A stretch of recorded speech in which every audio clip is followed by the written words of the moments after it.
Patrick Beatty reviews the #1 for news. It's Patrick Beatty reviews #1 for news. Yeah. Tune in, get up.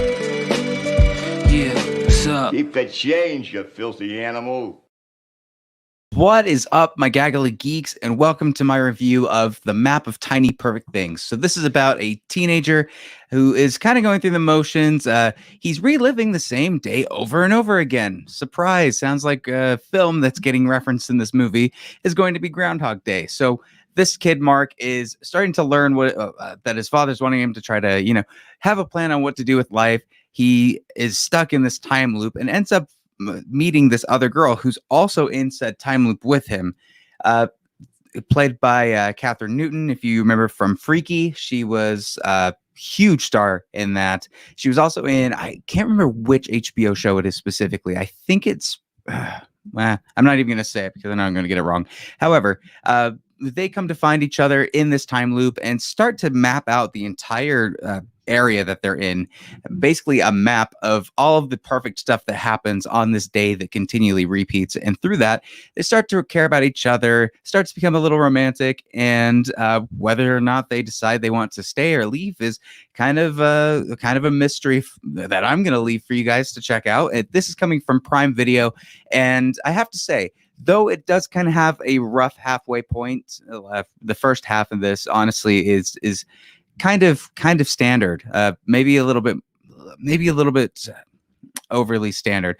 If you've seen films like Edge of Tomorrow, Palm Springs, obviously Groundhog Day, the time loop trope is now starting to kind of be utilized a lot more than usual. And with this, it does have a little bit of a parallel to Palm Springs, where there's two people involved in the time loop and they're able to interact with each other, communicate, be a part of each other.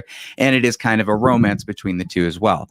So what's the difference with this? It's basically that it is a teenage romantic comedy. The lead, played by Kyle Allen, he does fairly well in this. Again, it's a little hard to get connected with them because the writing doesn't sense a ton. The father is fairly good too.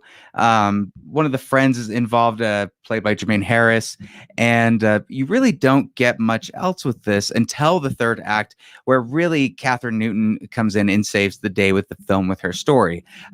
Really, if they had intended to keep Catherine Newton as I guess I could say both of them are main characters, but make her the main narrative character in this, I think it might be a stronger film.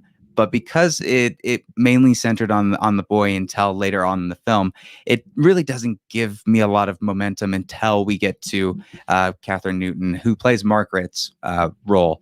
It does have a cute conclusion. The chemistry between the leads are fairly good. Both actors are good in their roles.